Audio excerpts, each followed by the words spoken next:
Welcome back to our channel Python basic program की series में आज हम देखने वाले हैं कि किसी भी पाइथन प्रोग्राम का या पाइथन फाइल को हम कैसे .exe फाइल में कन्वर्ट कर सकते हैं।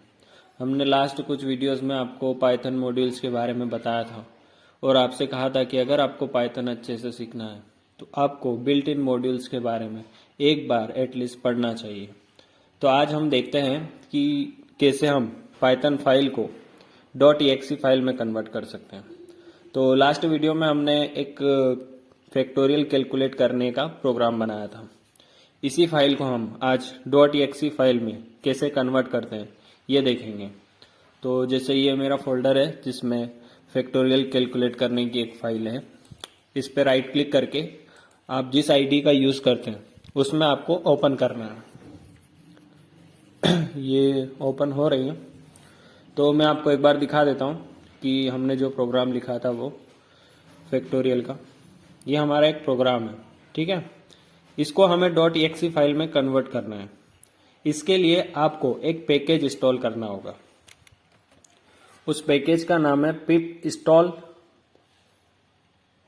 आपको पिप आपकी टर्मिनल पर लिखना होगा, पिप इंस्टॉल पाइस्टॉलर। इस नाम को ध्यान से देख लीजिए। जो पाइस्टॉलर होता है वो हमें बिल्ट इन मॉड्यूल्स या जो भी पैकेजेस होते हैं उनको इंस्टॉल करने की परमिशन देता है। तो आपको ये लिख कर इंटर करना है। इसके बाद आप देखिए स्क्रीन पर कुछ पैकेजेस स्टार्ट हो गए हैं। ये पैकेज ऑलरेडी मेरे सिस्टम में डाउनलोडेड है, बट आप जब इस पर इंटर करेंगे तो ये पैकेजेस आपके सिस्टम में डाउनलोड होंगे। आप ये जैसे ही करते हैं इसके बाद आपको लिखना है पाइथन और इंटर करना है। इससे आपके सिस्टम में पता चलेगा कि आप पाइथन का कौन सा वर्जन यूज़ कर रहे हैं। पिप इंस्टॉल करते टाइम बहुत सारी प्रॉब्लम्स हमारे सिस्टम में आती हैं। उस प्रॉब्लम को अगर आपको दूर करना है तो आप कमेंट बॉक्स में बताइएगा। मैं पिप से रिलेटेड जो भी प्रॉब्लम आती है उस पर एक वीडियो बनाकर आपको अच्छे से समझा दूंगा। फिलहाल हम यहाँ पर ये देखते हैं कि जो पाइथन का 3.6 और 3.7 वर्जन आया था उसमें पिप इंस्टॉल करने में कुछ प्रॉब्लम आती थी। तो आपके पास अगर पुराना कोई सा वर्जन है तो आप ध्यान रखिएगा। फिलहाल हमारे पास पाइथन का 3.9 वर्जन है तो हमें ये प्रॉब्लम नहीं आएगी। अब आपको यहाँ से करना है एग्जिट और इंटर। आप जैसे एग्जिट इससे होंगे तो आप यहाँ पर देख पा रहे हैं कि हमारे पास सिर्फ एक फाइल है इस फोल्डर में, ठीक है। आप इस फोल्डर की डायरेक्टरी देख सकते हैं। यहाँ पर एक फोल्डर है। इसके आगे हमें एक और कमांड देना है जिसका नाम है पाइस्टॉलर और आपकी फाइल का नाम आप एक या दो लेटर लिखकर टैब इंटर भी कर सकते हैं। इससे क्या होगा, जो आपकी फाइल होगी उसका पूरा नाम आ जाएगा। जैसे अभी ये नहीं ले रहा है तो हमको इसको कट करना होगा। जैसे ही हम इस पूरे सिस्टम को कट करते हैं और आपको यहाँ पर ओपन करना है वापस से आपकी आईडी। इसके बाद ये कुछ सिस्टम डिटेल्स मांगता है कभी कभी, छोड़ो, ये आप फॉरगेट कर सकते हो। इसके बाद वापस आपको टर्मिनल ओपन करना है। जैसे आप टर्मिनल ओपन करेंगे तो यहाँ पर आपको लिखना है पाइस्टॉलर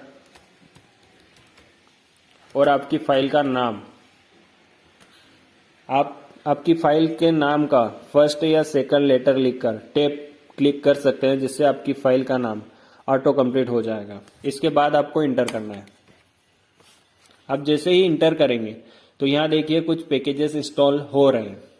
नेट स्लो है इसलिए धीरे हो सकता है या कुछ टाइम लग सकता है, लेकिन स्टेप बाय स्टेप जानना या पूरी जानकारी लेना सही होता है। अगर आपको आधी चीज़ें पता है तो आप कहीं पर भी रुक सकते हैं। इसलिए स्टेप बाय स्टेप हर चीज़ को देखें और ध्यान से देखें। ये कुछ वार्निंग्स भी दे रहा है लेकिन ये आप इग्नोर कर सकते हैं। अब आप वापस फोल्डर में जाइए, आपके जिस फोल्डर में आपकी फाइल थी। अब आप यहाँ पर देख पा रहे हैं कि हमारी कुछ फोल्डर्स सिस्टम ने बना दिए, ठीक है। इसमें आपको जाना है डिस्ट फोल्डर में। यहाँ पर हमारी फाइल का नाम आ चुका है कैलकुलेट फैक्टोरियल। इसको आप जैसे ही ओपन करेंगे तो आप यहाँ पर देखिए बहुत सारी फाइल्स बन चुकी है। अब आपको यहाँ पर आपकी आईडी ओपन करना है। आप जैसे ही आपकी आईडी इस फोल्डर में ओपन करेंगे तो यहाँ पर वापस अगेन बहुत सारी फाइल्स आ चुकी है। इसमें .exe फाइल भी है। Let me check. मैं आपको टैब से दिखा देता हूँ। इसको कट कर देता है और डायरेक्टली मैं आपको यहाँ पर बता देता हूँ। डॉट एंड डिस्ट यहाँ पर आपकी फाइल का नाम आएगा कोड इनसाइड आउट। और यह रहा आपकी फाइल जो आपको .exe फाइल चाहिए थी, वो आपके फोल्डर में आ चुकी है। आप देख रहे हैं कैलकुलेट फैक्टोरियल .exe मतलब आपका एक सॉफ्टवेयर बन चुका है। अगर आप इस पर डबल क्लिक करते हैं देखिए क्या होगा, ध्यान से देखना। डबल क्लिक करने पर हमने जो प्रोग्राम लिखा था फैक्टोरियल कैलकुलेट करने का वो आ रहा है। अब यहाँ पर मैं 5 इंटर कर रहा हूँ। 5 का फैक्टोरियल होता है 120। जैसे ही मैं इंटर करता हूँ ये एग्जिट हो रहा है, मतलब हमें हमारा आउटपुट शो नहीं हो रहा है। क्यों? क्योंकि हमने जो प्रोग्राम लिखा था उसमें फैक्टोरियल शो होने के बाद डायरेक्टली एग्जिट होने का ऑप्शन था, लेकिन हमें इस फाइल को एडिट करना होगा। इसमें क्या हम कर सकते हैं जिससे हमें पूरा प्रोग्राम शो हो? तो इसके लिए हमें यहाँ पर एक लास्ट पे एक स्टैक या फ्लैग लगाना होगा, जिससे क्या होगा a इक्वल टू कुछ इनपुट ले सकते हो आप। उससे इसको जैसे ही आप सेव करेंगे तो ये फाइल वापस सेव हो चुकी है। इसको आप उसको कट करना होगा। ये फैक्टोरियल आपको डिलीट करना होगा पहले एक बार, तभी तो वो रन होगी। Ctrl+D। ये फाइल वापस डिलीट हो चुकी है। अब फिलहाल आपने देखा होगा कि हमने जब .exe फाइल में कन्वर्ट किया था तो एक फोल्डर बना था और वहां पर बहुत सारी फाइल्स बनी थी। बट आपको अगर किसी को शेयर करना है .exe फाइल को या अपने बॉस को प्रोजेक्ट सबमिट करना है तो अब एक फोल्डर में बहुत सारी खिचड़ी थोड़ी ना सर्व करेंगे। मतलब किसी को सेंड करना हो, शेयर करना हो तो इतना सारा मटेरियल थोड़ी ना दे सकते हैं। आप एक फाइल में दे सकते हैं। तो आपको एक फाइल में कैसे कन्वर्ट करना है वो मैं आपको बताता हूँ। तो आपको क्या करना है, इस फाइल पर राइट क्लिक करके आपकी आईडी में वापस जाना है। ठीक है, अब आप आपके आईडी प्रोग्राम में वापस आ चुके हैं। Ctrl+T दबाकर आपका टर्मिनल ओपन कर लीजिए। अब आपको यहाँ पर एक कमांड देना है $5 और यहाँ पर हम एक फ्लैग का यूज करेंगे -1 फाइल। इसके जरिए जो हमारा एक फोल्डर आ रहा था जिसमें बहुत सारी फाइल्स यानी कि बहुत सारा मटेरियल आ रहा था जिसको आप शेयर नहीं कर सकते या बहुत मुश्किल होता है इतनी सारी फाइल्स को शेयर करना, तो उन सबको एक फाइल में कन्वर्ट करने के लिए -1 फाइल यूज करते हैं। इसके बाद वापस आपकी फाइल का नाम, ये वापस हमारी फाइल का नाम क्यों नहीं ले रहा है? इसको आपने कैंसिल नहीं किया था, आपको इसको कैंसिल करना था।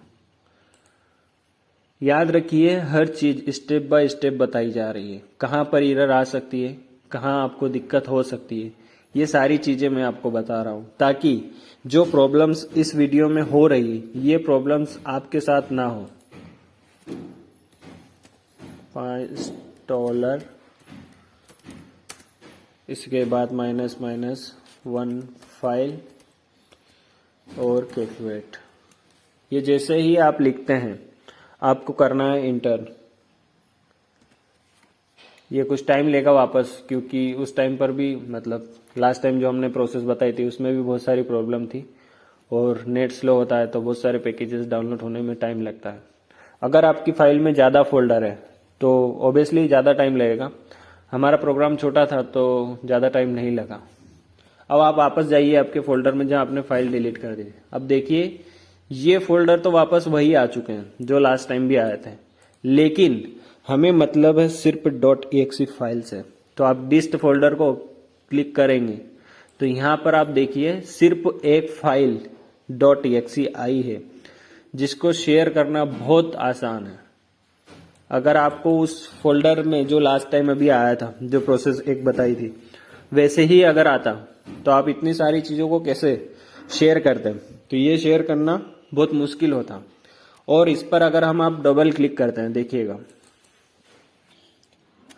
ये पूछ रहा है इंटर योर नंबर। तो हमने लास्ट टाइम 5 इंटर किया था। 5 के बाद जैसे ही हम इंटर करते थे तो वो हमें आउटपुट शो नहीं करता था और एग्जिट हो जाता था, मतलब आउटपुट स्क्रीन से हट जा रहा था। लेकिन अब हटेगा नहीं। देखिएगा enter the factorial of 5 is 120, मतलब हमारी फाइल अच्छी तरह से बन चुकी है। इस वीडियो में आप अच्छी तरह से जान चुके होंगे कि .exe फाइल कैसे बनाई जाती है। अगर आपको और भी वीडियोस या किसी टॉपिक के बारे में जानना है तो आप कमेंट बॉक्स में बता सकते हैं। और मैंने जैसे आपको कहा था कि पाइथन को रीड करने के लिए या अच्छे से सीखने के लिए आपको बिल्ट इन मॉड्यूल्स का नॉलेज होना बहुत ज़रूरी है। तो आप प्लीज़ इन सब के बारे में एक बार पढ़ लीजिए। और अगर कुछ समझ में ना आए या किसी मॉड्यूल्स का यूज़ ना समझ में आए तो कमेंट बॉक्स में बता देना, मैं उस टॉपिक पर एक वीडियो बनाकर आपको समझा दूंगा। Thank you.